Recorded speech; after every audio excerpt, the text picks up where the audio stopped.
Ambalimo bismillah chokka tele sanfala la ni mo kura de ibse ki aboni kana nyina ka cloche de notification active wala se ibse ka bo nga video kula blata obele jelen kalamba to kumina ni video konna na amina video do de partager wala video konna na nya ka fo nafaka bo koswe rede wori kama video inta na amina partager la o ya nga chroniqueur bado ni bele jele male do segu tungwara le polito la kanya ka fo le kon bora ka video live do ka aka page Facebook sanfala la sura anafa bo ngo jugo kama afne ata ngamina partager wala o ni amise ka jaka video in party la jenyo fe alors ne balma nyok ma sego tungara les politologues depuis nyerka aywa mbalima wu nouvelle do baby ne reta don e jamalien do mayin koy malien on a fra on yana ko français ambassadeur mu gena président Assimi français ambassadeur mu gen a photo flene Joseph Mayor ni ambassadeur jaja ni malien do de kumeka complot la ben ubisika Assimi gen abo fanga la tugamina fanga d'Afrique Assimi la ja ambassadeur ani malien de do de kumenyogonye dugu tla fe mbalima wu u commencera ka do de mine mogo do mine da mine re ntendu ko lo de awa wuli bena ke mogo chama ko tele fly na de ne re jigila tigera ko wallahi malen jaja ni ne plan kumbubulu orato umurutilen be u be u fara ngon kan ko fo shogali ga takadi jaw ka plan ku yemungi shogali gento la u kumbe coup d'état de ke Assimina ka ni ambassadeur toy coup d'état mi président Assimi gen ne te songa a do fo quoi parce que c'est top secret au dudu coup d'état mi Assimi diaka tianu coup d'état tangi sorasi chama me kaso la kuyi mo fa na bide ani mo la ngolo chama mais petit pion grand pion ba munumbe no neta do sorasu be kolu toy kungelim na umolu yira mo la quoi wallahi malon billahi amogo do be sente klengele nkonana oluni ni meka nyogonye na fora angena ka bu aklima mo be sente nkono me sigaka mo be sente klengele nkono munu ni France be bar la jijukoro fanga imbe se ka tien chugo yamina mali den jugu folo be sente de koro ma fongo sente mo ko bede ani mali politicien do ima yu kla da manamandi do be bossan olu wa ke ina fo ban fe do bi mo bona olu be transition kere directement mais do ba bossan no olu wa ke ina fo non anga shogeli remplacer nanga shogeli remplacer mali benadia jawka plan de bubulu ni ambassadeur ay war ba de di mali politicien do ma ay kuma ina mede ni ambassadeur ay war ba de di mali politicien do ma politicien politicien do ni activiste do ni chroniqueur do o ye war musuraka bon hakili mamalien war de dilembu ma dogola woni ni kumbe oni français ambassadeur kumbe ga plan de tracé plan de échec ta 600 ambassadeur de Guinée 600 bisi kera poyi nouvelle flana fana mu yetuguni balimaw erebele munu wulla kube ankele erebele munu wulla kube ankele u yere ga mogo yere ma me ka kise ci nyogona woro dola anya me ko erebele dotara ko ntaro ma nya fo ci ko mina sanno u kontarandi bu yere nyogon che quoi e baro ni bandi armée ni marfa di mogo muntu faso fe ala be mali fe koyi ni erebele kolone marfa ta mali contrôle la 2012 la u yere ma marfa ci nyogona gawo fo do bolla kata Burkina o wa ira ka fo ko barka de be mali la wallahi mogo ni ma fara mali ko ina na ma foy ko ka fuma ko tu ni mogo ma fara mali ina kibe mali ne dafiri ira ka interpersonnel la na ma foy ko ka shibon teke kono ala oro ko so chama hina benelaw oro ko so no Assimi ga be fara ngo nga yafa me chana yafa yoro ka gele ambe oro na bide ne bora ko do kalama a dorolente bulo nga to do fo ko chene jigila tigera malendo la ja do ye sa jugu sumalindi ja oni France ambassadeur de beka barake jijukoro kube Assimi président Assimi goita genga boy pour que Assimi ga gensi sa ube shogali mabo Assimi la ni shogali mabo rasano ube soka Assimi to churun dinge kono o plan kumbe kala ben côté fladi la côté donc olu bodron non amason transition adonda bota mogo do olu bu yere kina fo be Assimi fe mo fo non Assimi ambi fe mais ante shogali de fe awa mogo be France ga barak la malo nyen tege da kise de kan mogo chama bena lebu tle fla na hala teme kuy billahi ala mogo chama bena lebu tle fla na mogo chama bena lebu tle fla na akabu aklima jaw beni plan de la jaw ni ambassadeur de be ka nyogonyi jaw war de dira doma France ambassadeur bulu so dugu clafe so RT bo nuni France ambassadeur ma je ka nyogonyi jaja au plan de kumbu bulu ko be président Assimi Goïta ka fanga d'Afrique. Et puis encore ce qui est très grave dans cette affaire aya remarqué dron ni erebelu yo communiquer ke Assimi contrôle la ni erebelu yo communiquer fin ke Mali contrôle la ni mogon ne ba bla ka pasi sans fait nunu ni erebelu ni ne y'a fɔ aw ɲɛna ngo rebelle minnu y'an surasiw da k'u kan tigɛ ngunu ni mɔgɔ dɔw bɛ baara la ji jukɔrɔ aw bɛ se ka da la maliyɛnw rebelle bɛ slogan kelen mun fɔ nin politicien dɔw m'a fɔ n k'a bɛɛ dɛ nin politicien dɔw ani rebelle u bɛɛ ka slogan ye kelen ye bilayi talayi i m'a ye u bɔra wagati dɔ la n'u ye kuma fɔ rebelle fana bɛ bɔ ka sigi o ɲɔgɔnna si de kan u bɔra transition ko kɛlɛ la rebelle bɔra transition ko kɛlɛ la rebelle ko k'u tɛ Choguel fɛ ni politicien fana ko k'olu tɛ Choguel fɛ parce que Choguel les rejette u y'a bɔ Choguel la sa ko Assimi parce que u bɛ Assimi de nɔfɛ maliyɛnw wallahi n bɛ ka tiɲɛ de fɔ aw ɲɛna a ye nin vidéo nin garde dɛ caman bɛ na lebu tile 2 na koyi dutigi caman bɛ lebu tile 2 na koyi aw bolo falen bɛ mɔgɔ caman na aw bɛna tigɛ caman na aw bɛna tigɛ mɔgɔ caman na ka bon hakili ma ja an bɛ Mali jɔ la ja aw bɛ kan ka Mali ɲini k'a bɛ Mali ci de ja aw bɛ kan ka Mali ɲini ka ci de ja aw ni Mali jugu de bolo bɛ ɲɔgɔn bolo ja aw bɛ fɛ kan ka Mali dafiri anw dala di mais maliyɛnw bonne nouvelle dɔ bɛ sara la ka na mais n t'o fɔ quoi Mali armée bɛna ko la maga comme ɲɔgɔn ma deli ka kɛ depuis Mali sigira Mali armée bɛn'o kɛ dans quelques semaines seulement a y'aw sigi a ka hakili to nin vidéo la dɛ dans quelques semaines seulement hein semaine ko de don dɛ a ma ala deli ala ka a ɲa baara bɛɛ de bannen no koyi Mali armée bɛna ko la maga an ma sigi ni ko min ye surprise baden de bɛ sara la ka na maliyɛnw mun de bɛna bɔ an na hala tɛmɛ bilayi n bɛ mun ɲɛfɔ bɛɛ lajɛlen ɲɛna ni mɔgɔ ninnu u ni rebelle ni mɔgɔ minnu murutilen bɛ n'u bɛ transition contre la wallahi u bɛɛ u ni Faransi ani rebelle kelen ninnu u bɛɛ bolo bɛ ɲɔgɔn bolo ja dogo la a dɔw bɛ CNT kɔnɔ CNT kelen a y'a remarqué dɔrɔn a ma se ne ka mɔgɔ tɔgɔ fɔ an na dɛ mɔgɔ dɔw bɛ CNT kɔnɔ u bɛ to ka taga kuma TV5 na u bɛ kuma France 24 la u bɛ transition mɔgɔw kɔrɔfɔ u bɛ kuma accord d'Alger kan a ma se ne ka mɔgɔ tɔgɔ fɔ an na o a y'a remarqué mɔgɔ dɔw bɛ CNT kɔnɔ kuma bɛɛ u bɛ taga kuma TV5 ni fɛnw na a y'a remarqué dɔrɔn awɔ Mali fagabaga caman bɛ CNT kelen de kɔnɔ bilayi talayi Mali fagabaga Mali denjugu fɔlɔ a bɛɛ bɛ CNT kelen o ma fɔ CNT mɔgɔ ɲuman bɛ CNT kɔnɔ dɛ mais mɔgɔ juguw fana bɛ yen dɛ k'a ka Mali tila fila ye o denjugu caman bɛ u bɛ CNT kɔnɔ k'a ka Mali tila fila ye kɔni bilayi ni ala na kɛra ca denjugu dɔw bɛ yen awa bolo dara bɛɛ kisɛ kan ne yɛrɛ mun ɲɛfɔ président Assimi ɲɛna n'i ye jugu jɛ jugu t'i jɛ ne ka n tɛ Assimi ne tɛ dimi kɔrɔ bilen dɛ parce que depuis Assimi ya décret signé ko ka Faransi gɛn ne ka juru Assimi i ye juru de don ne la walayi awa i ye ne san de fana y'o de fɔ toujours ni mun ka ni ma ye ne b'o fɔ mais i ne kɛ n'an bɛ ɲɔgɔn bolo de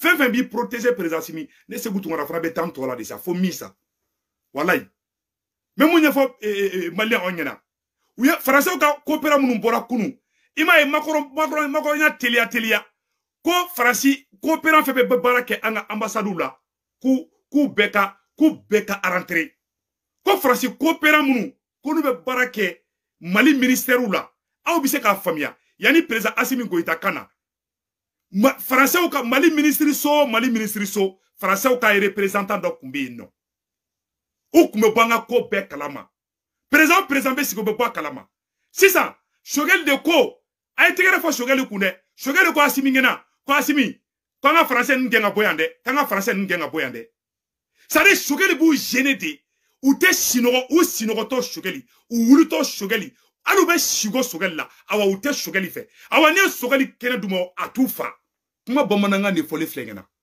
u gɛnna de Choguel ni Assimi de jɛra ka décision ta ani Job ani ministre Job ani surasi ninnu bɛɛ ko ka ninnu ko k'u écarter u écarter awɔ aw ɲɛ bɛ Faransɛw ka représentant minnu tun bɛ baara kɛ ministère la ja olu de tun bɛ ka Mali ko bɛɛ ɲɛɲini olu de tun ye espion ye olu de tun bɛ k'a ɲini cogo min na Assimi ka fanga bɛ bin cogo min na ja o mɔgɔw ka baara de tun y'o ye président Assimi de fana ko bilen ko foyi tɛ sara u la ko kana se an ka ministère la dɛ Assimi débarrassé ka b'u la maintenant o malakojugu ka président yɛrɛ ko k'u ka taga Faransi Maliyɛn o tun tɛ ka dɔwɛrɛ kɛ Mali kɔnɔ o tun bɛ ka an ka président Assimi Goïta o bɛ se ka bin cogo min e bɛ se ka jateminɛ cogo min na conseil des ministres tɛ kɛ ni ma Faransɛ dɔ sigilen ye o de tun ye Faransi ka plan ye o plan kelen u bɛ k'o de kɛ Côte d'Ivoire o plan kelen u bɛ k'o de kɛ Sénégal o de y'a to farafin président fɛn fɛn bɛ yen nɔ u tɛ se ka foyi kɛ ni Faransi ma bɔ a kalama Assimi Goïta ni Choguel e m'a ye Choguel ko man di Faransi ye dɛ awa faso denjugu si tɛ se ka kɛ Choguel fɛ Choguel de ko Assimi ma ko Assimi k'an ka ninnu gɛn ka bɔ yan nɔ parce que u donna wo la Choguel donna o wo la Shogel ka kigun fo ka faga. Moga akila ko shogel kle kele ma drome kele dinema. Ni shogel kele nga fen dinema. Ni shogel kele nga promesi tane. Ni promesi be ne se kutugara ni shogel cha ambe oro na ko bi. Na dile ndo uma. Na be na dima fara ni nya mina aka ken satai. Ne natate shogel ka. Me bilay ne be sa shogel no fe. Abu ou bien be kule oro mi shogel be yeni oro do. Ima ou kla fly.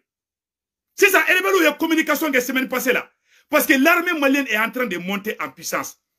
Fransi bese ka an asoro yoro ye. Shogel ya wobe ira asimi ya wobe green. Shogel ga asimi ma angu ga mogon nke nou ye espion di. Asimi fana a dégager ka boy. Asimi ni shogel bina fo flanou di. Aou ni alache, aou bise ka famia. Ni mogo fla keleme ka nyogo famia choko yamina. Politiquement, Shogel est numéro 1. Militairement, Assimi est numéro 1. O magnon, nyom flaw kele nga nyon soro. Aou bena ou jodi mbana kana mogo nyakoro. Frasika Johnny chaman de be no. Wa sengoro de. Ubu were ke ina fo mari jolo ye. Mi bila ube frasika barat la. Faso denjugu ka chade, awa faso denjugu be de malotora flendi. Mbalimaw, faso denjugu folo be CNT indi kono. Mogo be CNT kono, Mali klali obara ubore la. Mogo be CNT kono, frasika G ubore la. Faso denjugu qualité saba fefe be abebe CNT kono. Nta ala foka dugu. Awan kabara dobe ole laga tode, olu be ka frasika G kemba utado. Ni ko bigi be Shogel kelebi, ni ko bigi be Shogel déstabiliser. Oye ibe ka frasika bara de ke indirectement o dugolente mo shila awane te Shogel ko kelela ne taye manikuli même ni alle mo do kera zonye kunu wallahi na kera almami bi ikanga nyina kunu tako ye mo ye comme 500 karay abe fode mako mo ni une grande personne mo jumbe ko defotila ne mo sigile flengo defo benela ne mo sigile flene ka dossier obe na fora ibe kashi mais peut-être ita sonné à ko dabla tu as vu an be demiseni ma ko ndo ke ou be santemelu na anye ko do ke mais ni mo mi chance la domina an ata no don barayi amero mina ko bi iriso be ka ikrani attaquer bi Alassane Ouattara bora Fransi Alassane Ouattara la bo kaka fo kabe Amerique fe kabe Fransi fe ou be ka Afrique président be la bo asimi makuma o guerre d'alliance de bon ni wati de anga nganyere renforcer ni wati de malien be kanga franjonka ka asimi deme ka Shogel deme ka be franjonka mais mo munu be Fransi ka jela olu te ban korofolila olu te ban kuma sensena olu te ban mogo la gusila olu te ban kuma chigi chaka chaka fola olu taye téléphone chini jahiliya udi malion kuma bamananga ni foli flo nyana Fransika opera munu kumanga ministère la o ke Fransika espion di olu le kumetera nanga président ye fefeke u ba nyefo Fransingena asimi de o be bolen ko fe awa mali politicien chaman de be munu ni Fransik me barra jiji korode ani erebelu ima remarqué erebelu pour la semaine passée là ko job ga kuma chara ko Shogel ga kuma chara Shogel ga kuma kachako jugu erebelu yo fo politicien yo fo chroniqueur do yo fo ou mo qualité saba awa ou betege be nyogombulu dugula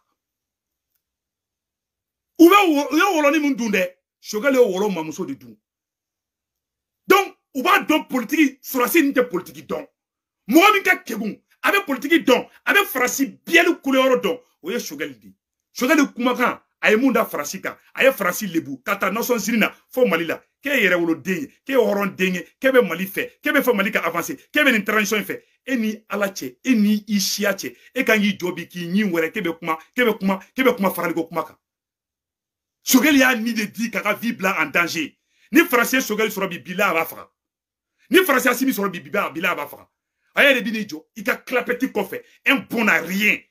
Tu n'as rien dans les carans.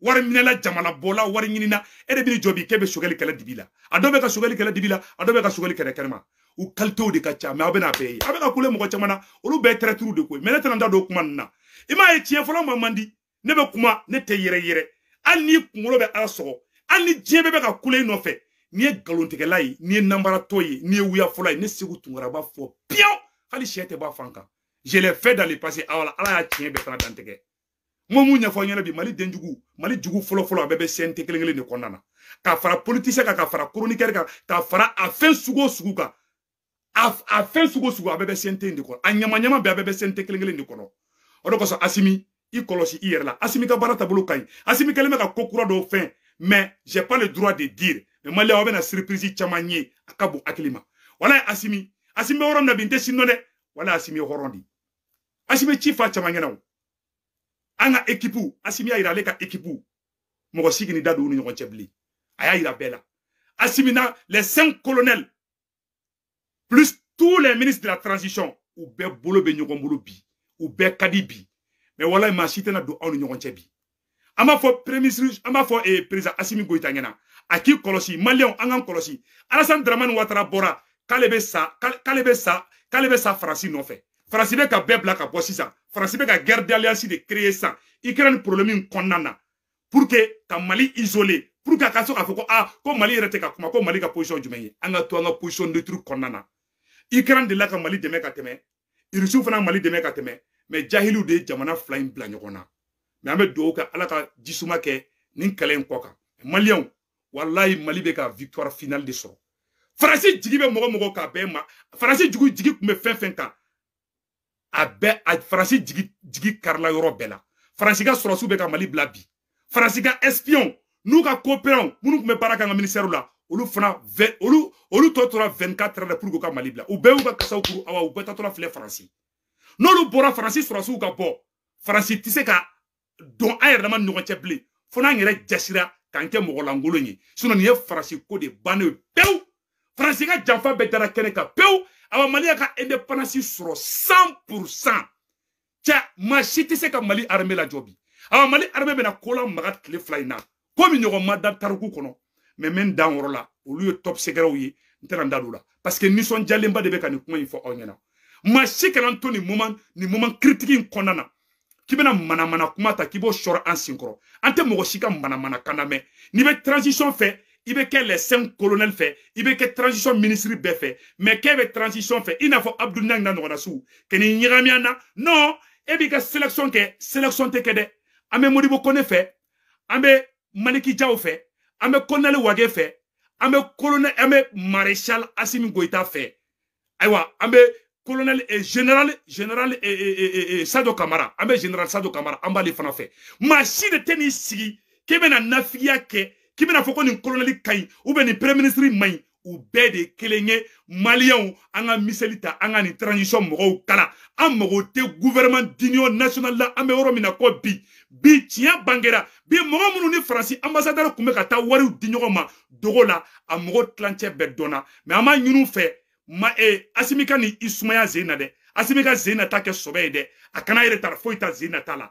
ni jugu je, i jugu tije, chiedo ina do prokotura, Assimi ko non ko ku toye abeta mais Zena Assimi ne bi conseiller de munu ni ambassadeur kumbe ka nyonye fere ku ka kola de ben ka ne o tien mais mo mbe ka ta fara ko fe juwa ka na ga jamana déstabiliser al na mu don ka sola ayu mina ku baga chiekele no karauta dafa flala o ko ne ka conseiller ko fo transition mo nyana aka bolo di nyoma vive la transition vive le Mali un et indivisible mena fe no ira la ka bo akilima de mbalimao ayere kan na mede abena donc a fo kombe ka ke dugula ou be kuma chama fo jirantige na chienta chamana balimaw mo chama bi yere ni nga mune kera Ukraine balimaw mena femdo ira awla akabo aklima ay na jede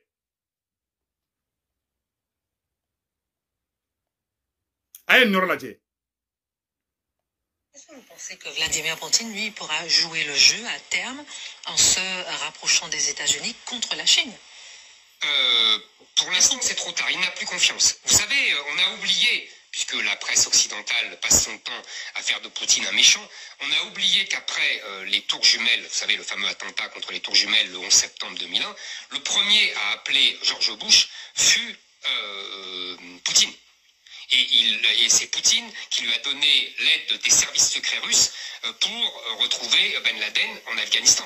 Tout le monde a oublié. Poutine avait même l'intention d'adhérer à l'OTAN. Encore une fois, tout le monde a oublié. Et tout le monde fait passer Poutine pour l'agresseur. C'est lui qui a attaqué l'Ukraine, etc. On oublie simplement que le président Bush père avait promis à Gorbatchev de ne pas faire rentrer dans l'OTAN les pays de l'Est et les pays proches de l'URSS de l'époque. Donc si vous voulez, c'est les États-Unis qui ont trahi leur parole. C'est les États-Unis qui mettent des troupes à quelques kilomètres de la Russie. Et c'est les États-Unis qui fomentent les fameuses révolutions de couleur dont tout le monde loue ici, mais qui sont des révolutions contre des pouvoirs élus, même si c'est des pouvoirs pas vraiment respectueux des droits de l'homme, vous voyez. Donc il faut arrêter de faire de Poutine l'agresseur. C'est Poutine l'agressé. Alors évidemment, après, il se défend parce que c'est pas Yeltsin, il n'est pas alcoolique, et c'est pas Gorbatchev, il n'est pas faible. Voilà, et c'est un patriote russe raide, je dirais, qui ne recule devant aucun moyen. Ça, je vous l'accorde. Hein, les assassinats, la cyberattaque, c'est un homme d'avant, hein, c'est un homme du 19e siècle. Pour lui, la guerre est l'autre moyen de faire de la politique selon la fameuse formule de Clausewitz. Hein, oui, j'en fais pas un saint. Vladimir Poutine fangata domina. A guerra tuabu ladi. Tabe teria kenu yo ya a genga bu kerefe. Parce que il reçu de tout. Aye nous kuma la mede. Américain wulle kube taka Ben Laden no fe. Mogo munyu deme ka ye o ye irisu de. O bera o make irisu fe. Ama ko informé ama gerin kun famia. U ko de ko fu ka irisu ka ko de bampeu. Tie sur la ka wuli. Ka taka ni dugu attaquer. Mambe do de ke ala ka jisuma ka froy. Mais quoi tient mogo mi a fobi ama bonne dade. Abora français ka tienda ko Zemmour bora ya befo. Alassane Ouattara bora kalebe sa e français no fait. Alassane Ouattara bora ka Poutine neni. Nigeria président o fana bora o ye Poutine neni. C'est ça. France be ka aka sous-préfet munube no ani anglais ka sous-préfet febe. France be ka yala de Afrique kono ka Afrique président bla o ka Poutine neni. Mais malien on ngana do jela de. Ni malien de fefe bora ka Poutine neni asimi amene ka don kasola. Wallahi. Ante irisu ka côté là, ante Ukraine ka côté là, billahi. Ante flash ka côté là koi. Anye malien de ye, ame to position neutre de là, un non allié de. Ante irisu ka côté là, ante fa ka côté là, anga semo nkola. Ukrainien yo mo nyama de aye ni kuma la me. Le peuple ukrainien est un peuple digne. Bon fa o nyana bi. Ukrainien yo horonde, Ukrainien yo yere wolode.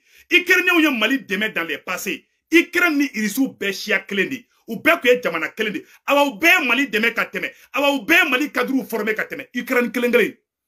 Moi je soutiens le peuple ukrainien, je soutiens le peuple russe ou be Mali deme ka teme mbo fo onyana awa ou be shia klendi fanayi. Mais toi ou bla nyona ambero mina ko bi Ukraine ni irisi c'était le même pays. Abina fo ça non Ukrainien kan abina fo bamananga ni kasonga kambe chominde Ukrainien kan ni irisi kabete abe shia kelenge abe somogoma kelenge abe gulokulera kelenge ou be dugu kele mogodi. Mais toi bo de irisu ka dugu clac ka morceau ka clac ou soukou blanyona ala me oro mina ko bi e Poutine meka Ukraine attaquer agla ko jonga surasu be français ka surasu be américain ka surasu be o bebe Ukraine goyi ama ko kono famiawo ko kono nga dunde imae Arabie Saoudite olu munu nye américain ni français ka allié olu ko coup d'attaque la arabu dugu be den grefe arabu dugu munu ko nafiye la français no fe a chimi dado Ukraine problème na e Alassane Ouattara e de be Côte d'Ivoire kebi dado Ukraine problème na